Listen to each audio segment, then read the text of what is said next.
प्रधानमंत्री नरेंद्र मोदी 13 जुलाई को फ्रांस के दौरे पर जाने वाले हैं। पीएम को 14 जुलाई को फ्रांस के राष्ट्रीय दिवस बैस्टिल डे परेड समारोह में बतौर मुख्य अतिथि आमंत्रित किया गया है।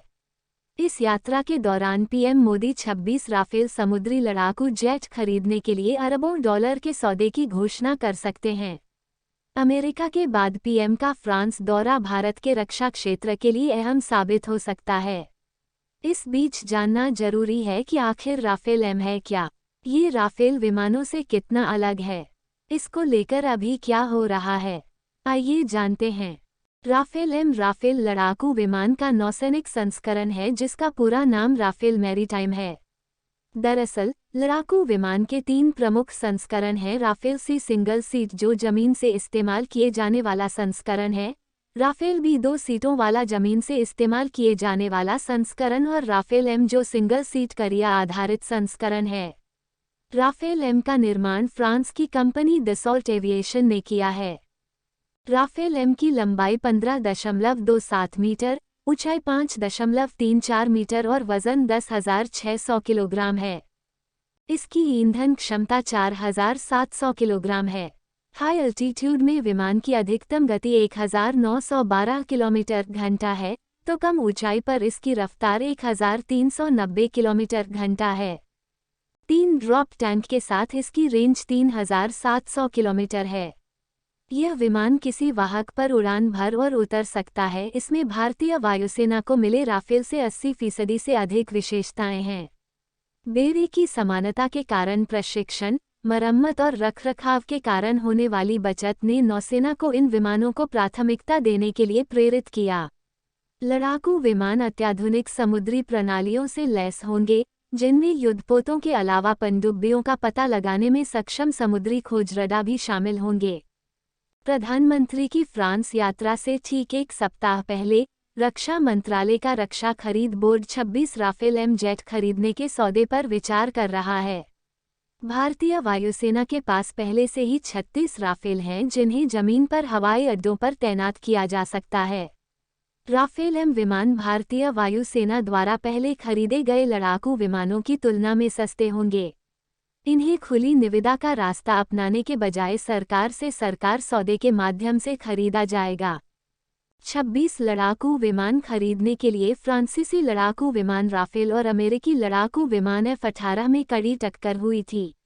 इन दोनों विमानों का गोवा में एक नौसेना टीम ने व्यापक परीक्षण किया था। परीक्षण के बाद नौसेना ने रक्षा मंत्रालय को सूचित किया कि राफेल एम उसकी जरूरतों के लिए सबसे उपयुक्त है।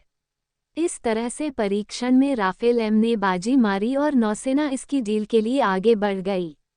इसके अलावा भारतीय नौसेना के अधिकारी एक संयुक्त अभ्यास के दौरान राफेल एम की क्षमताओं से प्रभावित हुए थे। भारतीय नौसेना अपने पुराने मिग-29 के स्थान पर विमानवाहक पोत INS विक्रांत पर तैनात करने के लिए एक उपयुक्त लड़ाकू विमान की तलाश कर रही थी। इसकी खोज दसॉल्ट के राफेल मरीन के साथ समाप्त हुई। वहीं भारत हिंदुस्तान एरोनॉटिक्स लिमिटेड के साथ मिलकर स्वदेशी डेक आधारित लड़ाकू विमान विकसित करने की दीर्घकालिक योजना पर भी काम कर रहा है। इन जुड़वा इंजन वाले डेक आधारित लड़ाकू विमानों को एरोनॉटिकल डेवलपमेंट एजेंसी द्वारा डिजाइन और विकसित किया गया है और इनका निर्माण HAL द्वारा किया जाएगा। विमान को पहली बार 2021 में एरो इंडिया में प्रदर्शित किया गया था। हालांकि इनको तैनात होने में कुछ साल लगेंगे, इसलिए नौसेना ने अपनी अल्पकालिक जरूरतों को पूरा करने के लिए एकमुश्त खरीदारी करने का फैसला किया। भारतीय वायुसेना के पास में वर्तमान में 36 राफेल विमान हैं। फ्रांस से खरीदा गया 4.5 जनरेशन का ये विमान दुनिया के सबसे उन्नत तकनीक में एक में शामिल है और युद्ध के किसी भी मोर्चे पर दुश्मन को धूल चटाने की ताकत रखता है। राफेल को मल्टी रोल लड़ाकू विमान भी कहा जाता है, यानी कि यह हवा से हवा और हवा से जमीन पर भी हमला कर सकता है। दिसंबर 2022 में फ्रांस से खरीदे गए 36 राफेल विमानों में से अंतिम विमान भारतीय सरजमी पर उतरा था। 2016 में 60,000 करोड़ रुपये से अधिक के सौदे को लेकर यह आखिरी विमान की डिलीवरी थी। ये विमान पश्चिम बंगाल के हाशिमारा और हरियाणा के अंबाला में तैनात हैं। राफेल को चीन के साथ संघर्ष के दौरान भारतीय वायुसेना में शामिल किया गया था और देश में आने के बाद इन्हें लद्दाख में तैनात किया गया था। आईएफ ने लंबी दूरी की उल्का हवा से हवा में मार करने वाली मिसाइलों के साथ साथ स्कैल्प से हवा से जमीन पर मार करने वाली मिसाइलों को भी इसमें लगाया है। आईएफ ने हैमर मिसाइल को भी राफेल में जोड़ा है।